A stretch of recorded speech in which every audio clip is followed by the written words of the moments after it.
सहकार महर्षी अण्णासाहेब मगर यांनी 1967 साली सुरू केलेला थेऊर इथला यशवंत सहकारी साखर कारखाना सन 2011 पासून बंद आहे। सुमारे 13 वर्षांनंतर यंदा प्रथमच संचालक पदासाठी निवडणूक होत असून अपक्ष उमेदवार म्हणून केसनंद गावच्या इतिहासात प्रथमच संतोष पोपट हरगुडे हे नारळ या चिन्हावर निवडणूक लढवत आहेत। आमचे प्रतिनिधी ज्ञानेश्वर पाटीकर यांनी त्यांच्याशी केलेली प्रत्यक्ष बातचीत पाहूयात। नमस्कार, आपण पाहता स्टार महाराष्ट्र न्यूज। यशवंत सहकार कारखान्याच्या निवडणुकीमध्ये सध्या सर्व धामधूम सुरू असून केसनंदमधून ओबीसी प्रवर्गामधून संतोष पोपट हरगुडे नारळ या चिन्हावर निवडणूक लढवत आहेत। तर काय सांगाल आपण का निवडणूक लढवतात?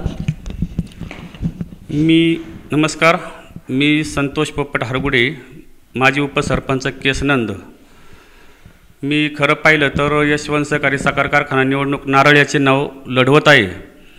खऱ्या अर्थानं यशवंत सहकारी कारखान्याचा भौगोलिक परिसर पाहता दोन परिसरामध्ये कारखाना विभागला गेलेला आहे।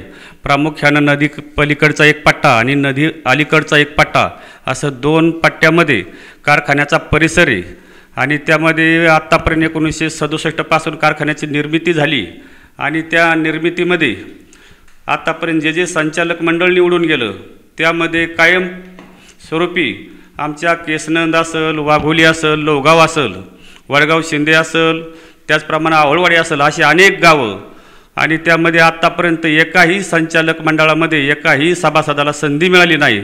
म्हणून मी या ठिकाणी खऱ्या अर्थानं सर्व सभासद आणि केसन ग्रामस्थांच्या मदतीने आणि सर्व तरुणांच्या सहकार्यानं या निवडणुकीत उभं राहण्याचा मी प्रामाणिक प्रयत्न केला। Dnyaneshwar Patikar, star Maharashtra news, Pune.